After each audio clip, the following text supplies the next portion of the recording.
बहुत बार ऐसा देखा गया है कि बहुत ही एक्सपीरियंस्ड, नॉलेजेबल और इंटेलिजेंट लोग भी अपने गोल्स को अचीव नहीं कर पाते या फिर बहुत स्ट्रगल करते रहते हैं।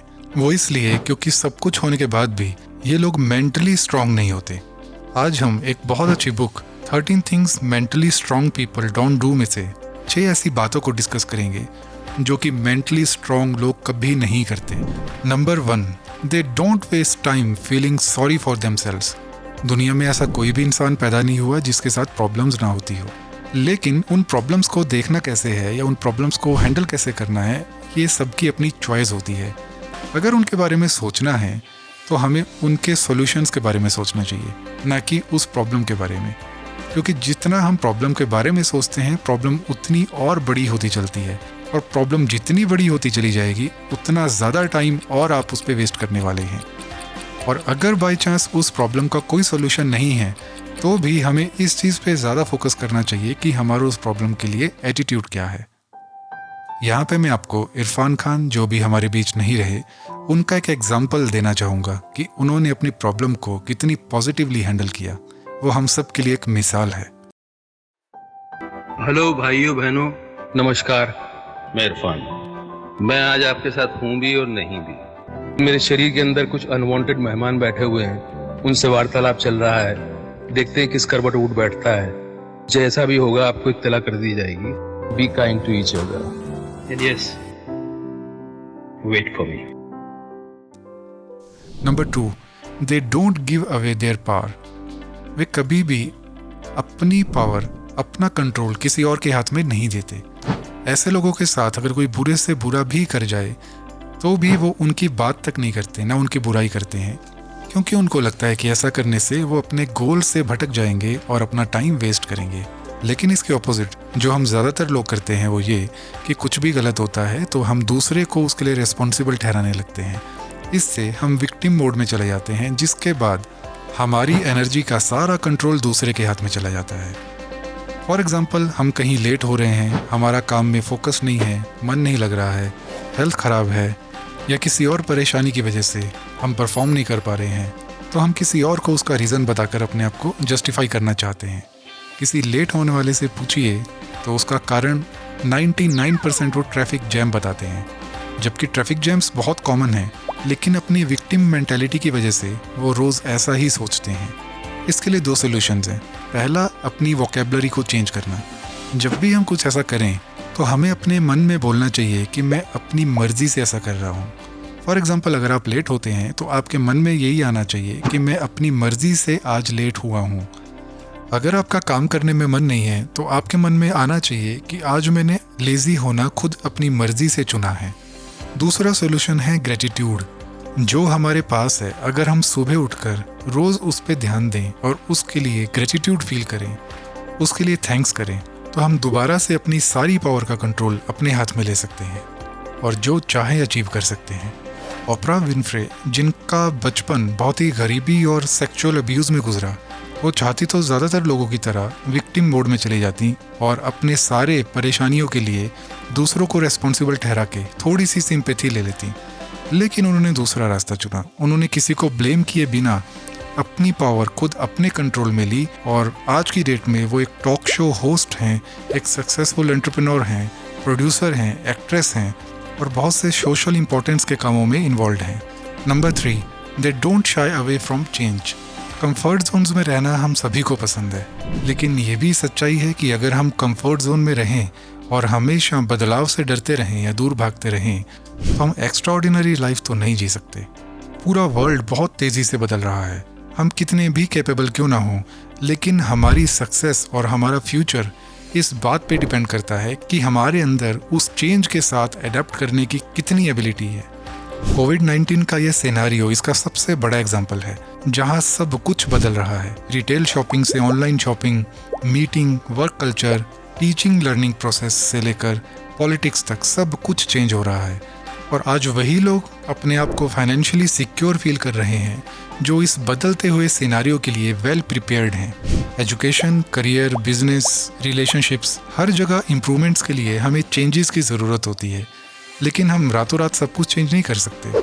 इसलिए चेंज को हम 5 स्टेप्स में देख सकते हैं। पहला है प्री कंटेम्पलेशन मोड। जहाँ पे लोग चेंज से बहुत दूर रहते हैं और जैसा चलता आ रहा है उसी में खुश रहते हैं। सेकंड आता है कंटेम्पलेशन मोड, जब हम चेंज के बारे में सोचना स्टार्ट करते हैं, उसको समझना स्टार्ट करते हैं लेकिन चेंज के लिए एक्शन नहीं लेते। Third step is preparation mode, जहाँ पे हम वो नॉलेज और वो ट्रेनिंग लेना स्टार्ट करते हैं जो चेंज के लिए ज़रूरी है। देन फोर्थ स्टेप की तरफ बढ़ते हैं जो है एक्शन मोड। यहाँ पे हम अपनी पूरी एनर्जी के साथ उस चेंज के अंदर एंटर कर जाते हैं। And the fifth is maintenance mode. किसी भी चेंज को लाना उतना मुश्किल नहीं है जितना उसको मेंटेन करना।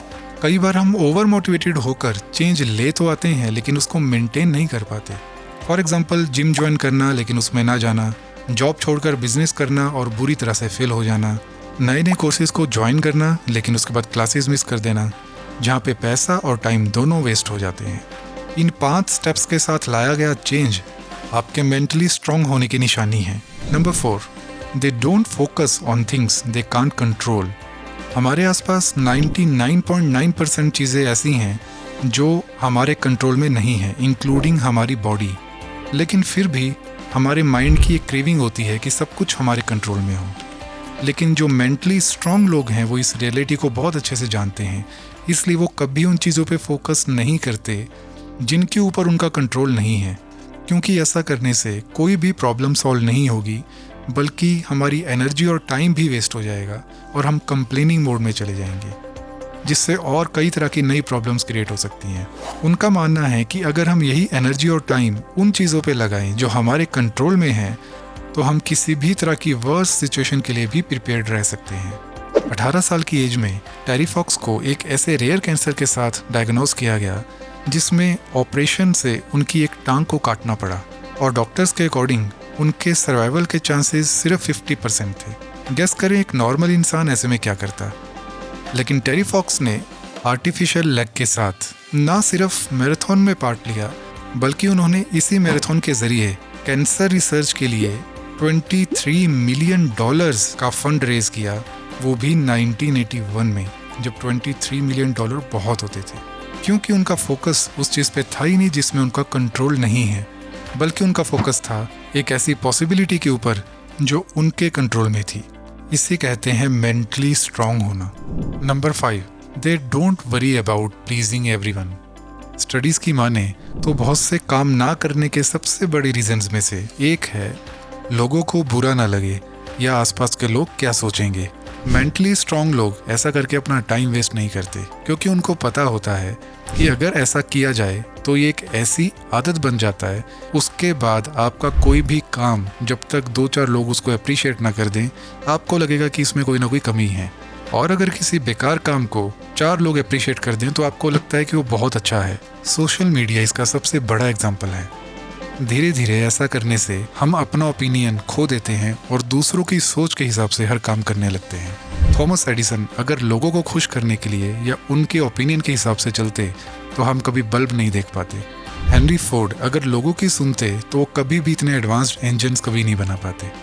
महात्मा गांधी अगर लोगों की सुनते तो वो कभी भी नॉन वायलेंस को, भारत को आज़ाद कराने का जरिया ना बना पाते। ये सब वो मेंटली स्ट्रांग लोग हैं जिन्होंने उस टाइम पे लोगों को खुश करने के लिए नहीं बल्कि अपने गोल्स को पूरा करने के लिए काम किया। Number 6, they don't fear taking risks. Risk लेना सबके बस की बात तो नहीं है, लेकिन जो लोग रिस्क लेते भी हैं उनमें भी सही रिस्क लेना बहुत कम लोगों को आता है। मेंटली स्ट्रांग लोग ये जानते हैं कि रिस्क इमोशनल और लॉजिकल दोनों तरीके से लिए जा सकते हैं। आम लोग रिस्क को इमोशनल तरीके से लेते हैं, लेकिन मेंटली स्ट्रांग लोग रिस्क को लॉजिकल तरीके से लेते हैं। इमोशनल रिस्क वो होता है जिसमें आपको उसकी नॉलेज नहीं है, लेकिन सिर्फ मोटिवेशन और इमोशंस के बेसिस पे रिस्क लिया जाता है। किसी भी तरह के रिस्क को लॉजिकल बनाया जा सकता है, जिसके लिए मेंटली स्ट्रांग लोग एक स्ट्रेटजी का यूज़ करते हैं कुछ क्वेश्चंस को पूछ के, जैसे जो भी रिस्क ले रहे हैं उसके अंदर पोटेंशियल कॉस्ट्स क्या क्या हैं, दूसरा उस रिस्क के अंदर पोटेंशियल बेनिफिट्स क्या क्या हैं। इन दोनों कैलकुलेशंस के बाद तीसरा क्वेश्चन किया जा सकता है कि ये जो रिस्क है ये हमारे अल्टीमेट गोल को अचीव करने के लिए कैसे हेल्पफुल हो सकता है। चौथा, अगर ये रिस्क ना लें तो बाकी अल्टरनेटिव्स क्या क्या हैं।